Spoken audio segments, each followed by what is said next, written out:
رسول الله وعلى آله وصحبه أجمعين. يا أيها الذين آمنوا اتقوا الله وقولوا قولا سديدا يصلح لكم أعمالكم ويغفر لكم ذنوبكم ومن يطع الله ورسوله فقد فاز فوزا عظيما. أما بعد، خواهی گەورە تاعات و عیبادەت لە هەموو لایەکمان وەربگرێت، تەمەنمان باقی بدا، پڕخێرکە، قەڵەمی عەفو بێتە سەر تاوان و گوناحی هەموو لایەکمان ئینشاءالله. مسلمانە بەڕێزەکان، لەوانەی دووەممان لە مانگی ڕەمەزانی پیرۆز بابەتەکەمان هەر دەربارەی مانگی ڕەمەزانی پیرۆزە.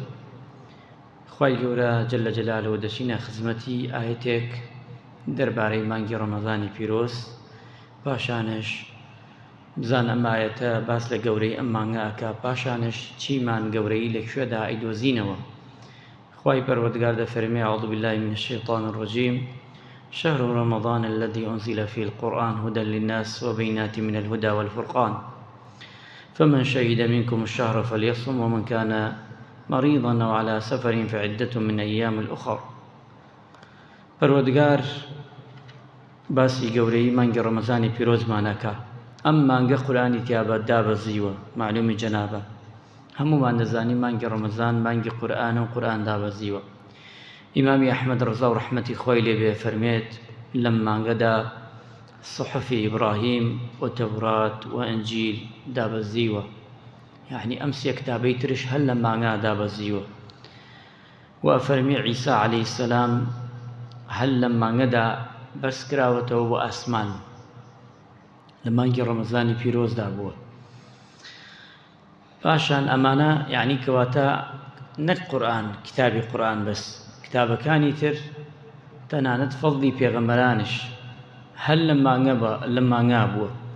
بۆیە ئەم مانگە ئەمە لە دیوانی خوای پەروەردگارە گەورەیە، ئەبێ ئینسانی ئیماندار بە گەورەی تەماشای کرد، بە مایەکی سادە نەبێ، بە کاتێکی سادە نەبێ، ئەبێ زۆر بایەخ بدەینە ئەوەی کە لەم مانگەدا چۆن ئەتوانین عیبادەت و تاعەتی خوا دەکەین. خاڵێکی تر لەوانە فەمەن شەهیدە منکم الشەهرە فەلیەصم، هەر کەسێک گەیشتە ئەم مانگە گەیشت پێی با ڕۆژوو بگرێ، خۆی نەدزێتەوە لە ڕۆژوو، ئیلا ئەوانەی عوزری شەرعیان نەبێ کە خوای پەروەردگارە فەرمێ: ومن كان منكم مريضا أو على سفر فعدة من أيام الأخر. ئەو کەسانی نەخۆشن، ئەو کەسانێکی کە عوزری شەرعیانە، ئەو کەسانێکی کە موسافرن، ئەمانە قەینا. بەڵام غەیری ئەمانەش چۆن ئێمە ئەڵێین ئەوەی نەخۆش بێ دکتۆر بۆی دەستنیشانەکە، من ناتوانم فتوای بۆ ئەدەم وەک دین، بەڵام ئەبێ مستەمسەکێ بەدەستیەوە بێ دکتۆرەکە بڵێ ئەم نەخۆشە، ئەم مرۆڤە، ئەم ئینسانە ئەگەر ڕۆژوو بگرێ بڵێ 100% زەرەری هەیە بۆ ئەم مرۆڤە. ئەو کاتە ئێمە لەسەر قسەی ئەو دکتۆرە فتوا دەدەین، ئەڵێن ڕۆژوو مەگرە. لە قیامەتا یەخەی ئەو دکتۆرە ئەگرین، تۆ یەخەی من ئەگری، منش یەخەی ئەوە گرم. بەڵام تۆ هەر خۆت بیت و پێم بڵێ و منش گرفتە ئاوا، ناتوانم ئاوا پێت بڵێم ڕۆژوو مەگرە، چونکە ڕۆژوو نەگرتن خەتەرە. من ناتوانم ئەو فتوایە، هیچ کەسێک ناتوانێت ئەم فتوایەت بۆ بدە. نەخۆشیەکەش ئەبێ نەخۆشێکی مزمین بێ، هەیە ناتوانێت بیگرێتەوە، هەیشە ئێستا ناتوانێت بەڵام دوایەوە بیگرێتەوە. ئێستا گشتی فێر ئەمە بووە، دێت ئەڵێ فدیەکەی چەندەکا بیدەم. ئەمە ناوێ مسلمان عەزیزەکان. ئەگەر ئێستا ئەم مانگە بڕوا 11 مانگمان هەیە، کەسێکمان هەیە نەخۆشە، ئەگەر 10 مانگ ڕەبەق ئەم پیاوە ئەم ئافرەتە نەخۆش بوو، مانگێکی ماوە توانی ڕۆژوو بگرێ، گونەحبار ئەبێ. ئەگەر ئەو مانگە ناتوانین پێڵێن ڕۆژوو مەگرێ بێ ڕۆژوو بگرێتەوە، ئەبێ وریابین. نابێ ئێمە ئێستا هەمومان لەوەی بڵێن ئەگە بە فدیە بێ نەک 100,000 10 ئەدەین ڕۆژوەم 30 ڕۆژە ناگرین. هەندێک هەیە ئاوە ئامادەیە، بەڵام هیچی ناگەیتە خەیرەکە. ئەبێ ئەو بزانین: يريد الله بكم اليسر ولا يريد بكم العسر. خوا ئاسانکاری گەورەکە لە ئێوە، ئاسانی ئەوێ بۆ ئێوە، دینێکی بە ڕەحمەتە، ئاسانکارە دین. لا يكلف الله نفسا إلا وسعها. تەماشاکە لە 12 مانگ مانگێکی هەڵبژاردووە، جاران لە 30 ڕۆژە 3 ڕۆژ بووە، یعنی 10 ڕۆژ 1 ڕۆژ. ئەمە زەکاتی خوایە لە من و تۆ گەرەکێتی کە عیبادەتی پەروەردگار بکەین بووی. ئەگەر تەواو بوو ئەو کاتە کەچی ئینسان دوایەوە توانێت بیگرێتەوە. إنما يوفى الصابرون أجرهم بغير حساب. با بچێقینە. ڕۆژوو پاداشتی لای خوایە، بڕواتان هەبێ کەس نازانێ، هیچ کەسێک پێغەمبەری خوا صلی الله علیه و سلم نازانێ ئەجر و پاداشتی ئەم ڕۆژوو چێ، ئەبێ کێ بزانێ؟ کەس نازانێ. بۆیە ئەبێ بایەخ دەین پێی، چونکە بۆیە فوتیانە پێغەمبەری خوا صلی الله علیه و سلم فەرموویەتی إنما فەرمێ إذا جاء رمضان فتح أبواب الجنة، دەرگاکانی باش دەکرێتەوە. معلومی جەنابتانە دەرگای دۆزەخ داخرێ و شەیطانەکانە بەسرێتەوە. ئەزانن ئەم حەدیسە معنای چێت؟ دەرگا هەرەوە نییە بکرێتەوە تەواو، مانای هەیە دەرگا ئەکرێتەوە ئەیان زەمانگەی تر بۆ دەرگای ئاسمان ناکرێتەوە. یعنی تۆ چیت ئەوێ ڕاستەوخۆ خوا لە تۆ لە خۆی وەرێگرێ لێت، ئیسە یان زەمانەکەی تر هەرچی ئەەکەین لە ڕێگای مەلایکەوە خوا وەرێگرێ، بەڵام لەم مانگەدا لە ڕێگای خوای پەروەردگار خۆی وەرێگرێ، ذاتی ئەڵڵاه خۆی وەرێگرێ لە تۆ لە من لە هەمومان. دەرگای ئاسمان ئەمەیە. دەرگای بەهشت کراوە، یعنی هەرچی ڕەحمەتی بەهشت هەیە تووشی بەندەکانی تێ. دەرگای دۆزەخی لێ داخرا، یعنی هەرچی شەڕی دۆزەخ هەیە لەم بەندە داخرا. ئەم بەم فراوانی ئەم حەدیسە وەرگرە، هەر ئەوە نییە دەرگایە بکرێتەوە یان دابخرێ، ئەمە نییە، بەڵکو لەمە زیاترە. شەیطانەکان بەسراوە، یعنی ئەو مرۆڤە ئەچێتە سەر قاڵبی خۆی، هەر کەسێک خراپ بوو یعنی ئەو هەستێ، هەر کەسێک لەم ڕەمەزانە خراپ بوو کاری خراپ بوو، ئەو کەسە بزانە کەسێکە ئەرکی شەیطان جێبەجێ ئەکا لەسەر زەویدا، ئەرکی شەیطان جێبەجێ ئەکا، چونکە بۆ ئەو ئینسانە ئەکەوێتە سەر قاڵبی خۆی، سەر ئەسڵەکەی خۆی، بۆیە دیارە لە ئەسڵا خراپە، بۆیە ناگەڕێتەوە، بۆیە پەشیمان نەبێتەوە لە مانگی ڕەمەزانە. ڕۆژوو حەقیقەتێکە، وەک ئەم پیاوە بەڕێزە ئەفەرمێ ابن حەجەر لە فەتحی باریا دەفەرمێ، خاوەنی بوخاری ئەفەرمێ ڕۆژوو ئەوەیە ئینسان پێشبڕکەی تیا بکە و پرسیاری زۆر خۆی بکە، و لەم مانگەدا ئەوەشدا کە وەڵامە دەینەوە. زۆر جارها لە مانگانی ترە پیاو دێ ئەڵێ مامۆستا قسەیەکم کردووە تەلاقی ژنەکەم داوە، ئایسە تو لە ماڵەوە پیاو ئەگە ژنەکە شەڕ پێفرۆشە شەڕی لەگەڵا ناکەی، ئەڵی واز بێران بە ڕۆژوو. ئەگەر پیاوەکەش لە ماڵەوە منەی شەڕێ بکە، ژنەکەڵی واز بێناین بە ڕۆژوو. ئەگەر ئینسانێەوە تەما ئیشی خراپە بێت لە ماڵەکانی ترا، لەم مانگا سێرەکەی زیاتر لە خوا دەرسێ. ئەمانە جیاوازترە لەگەڵ ئەوەی مانگەکانی ترا، بێ بزانین ئەم مانگە زۆر گەورەیە. بەڵام لەمەدا چیمان دەست ئەکەوێت؟ مانگی ڕەمەزان مانگی نەخواردنە، نە ئارەزوو تێرکردنە، ئەم دوانەی نابێت یابێ. ئێمە زۆر جار هەڵت تێگەیشتن، هەڵی عامی خەڵکی ئەمەیە، مانگی ڕەمەزان وازانێ مانگی خواردنە، وا ئەزانێ مانگی تێرکردنی شەهوەت و لەجزەتە. نەخێر، ئەم دوانێ پێغەمبەری خوا صلی الله علیه وسلم تەماشای ژیانی کرد، یعنی دەڕۆژ نەچۆتە ماڵەکەی خۆی، کە ماڵی لە ماڵ ناو مزگەوتا بوو، کەمترین لەگەڵ خێزانەکانیە بۆ لە ماڵەکانی تر. یەوارانش فرە بایەخی پێ نەداوە سفرەکەی ئاوا بڕازێتەوە بۆ ئێمە. لە حەدیث جا تەماشاکەن ئەوە باسی خورما و ئاو کراوە، باسی هیچ نەکراوە. بۆچی باس کراوە خورما و ئاو؟ یعنی ئەی موسڵمان فرە بایەخ مەدە، شتێک بوو بخۆ گرنگەوەی ڕۆژەکە خوا قەبوڵی کە، گرنگەوە نییە هەرچی بخۆی هەر ئەوەیە و هەر ئەوەش دوو لە ڕوو جەنابتان فڕادەی لەزەتێکەوە ڕوا.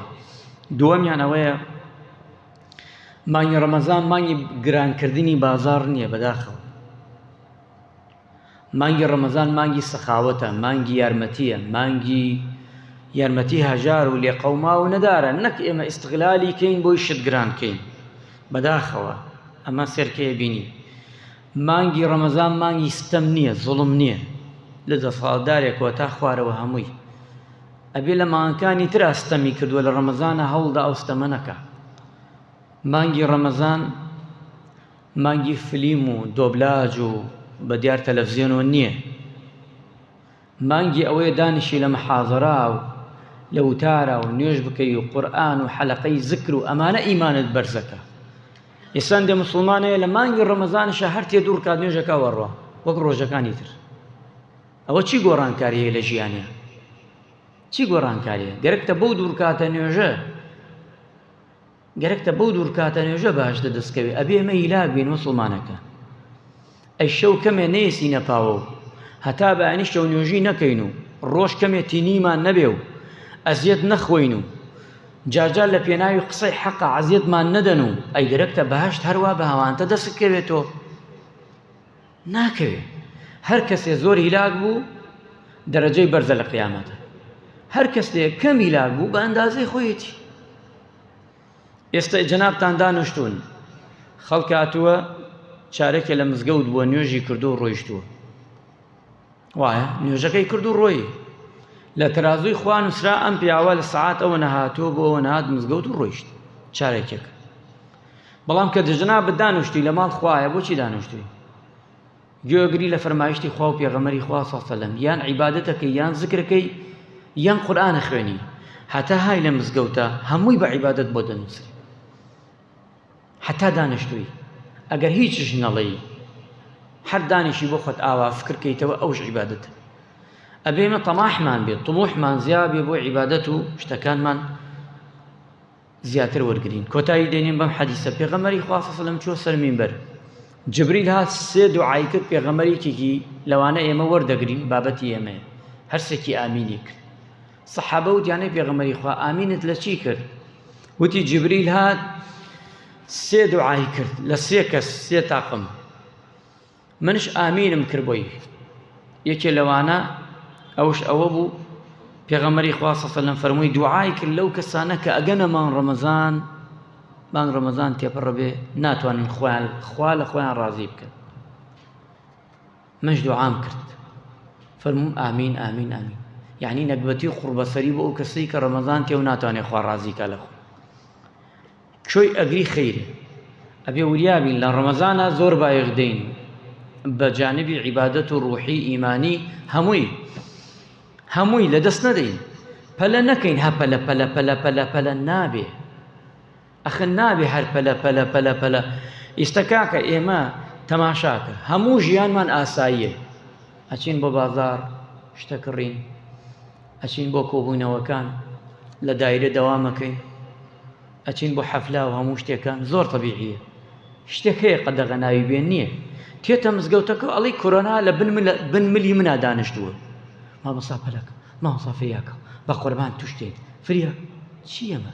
یعنی تۆ لە ماڵ خوایە پیرۆستترین شوێنە، لە ماڵ ئەم خوای گیانایە، تۆ شتە بازار خراپترین شوێنە، یعنی لەوێ ترست نییە لەیرە ترستێ. نازانم ئێمە ئەبێ ئیمانمان زۆر بە قووەت بێ. تخوا ئەگەر تۆ ئەم نەخۆشی تەشگرت با لە ماڵ خوا بگریت، ناشکری خوانێ خۆی ئمە لەگەڵەوان نیمان، بەڵام قەزدم پەلە نەکەین، پەلە پەلە پەلە پەلە هەموو شتێکمان بکەینە پەلە، بەخوا لەزەتی تیان نامێنێ، عیبادەت هیچ لەزەتی نامێنێ. خوا احتیاجی ئەم دوور کاتە نییە بۆ من و تۆ بیکەین بە پەلە پەلە پەلە.